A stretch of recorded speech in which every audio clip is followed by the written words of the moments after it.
रंगदारी रे घर चढ़ के मारबो बरियारी रे छूट जी तो कैल रंगदारी रे घर चढ़ के मारबो बरियारी रे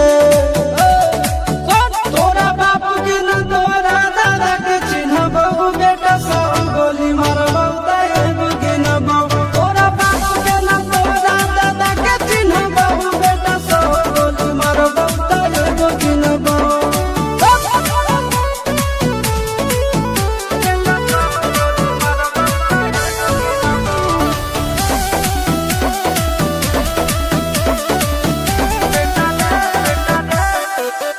बेटा रे काटा से ठोक देबो चिमनी के भाठा में झोंक देबो देखबो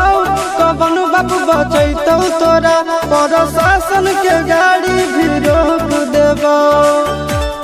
बेटा जी सुनो बेटा रे काटा से ठोक देबो चिमनी के भाठा में झोंक देबो देखबो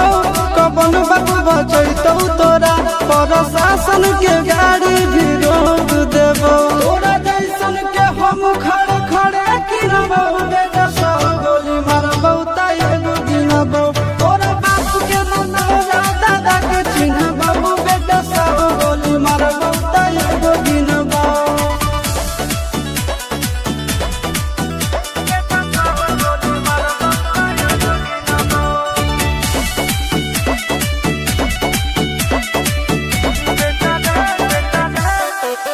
बेटा रे दौड़ा के बाजार में मारबो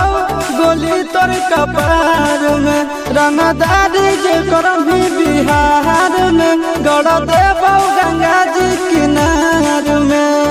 इतना मार पड़तो न बेटा बेटा रे दौड़ा के बाजार में मारबो गोली तोर कपार में रंगदारी जे करभी बिहार में कर देबो गंगा जी किनार में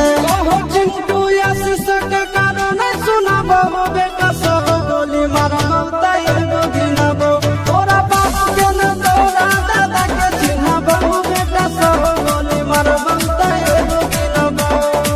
मारत मारत पिछुआरा लाल कर दे बेटा ध्यान से बाप इधर है।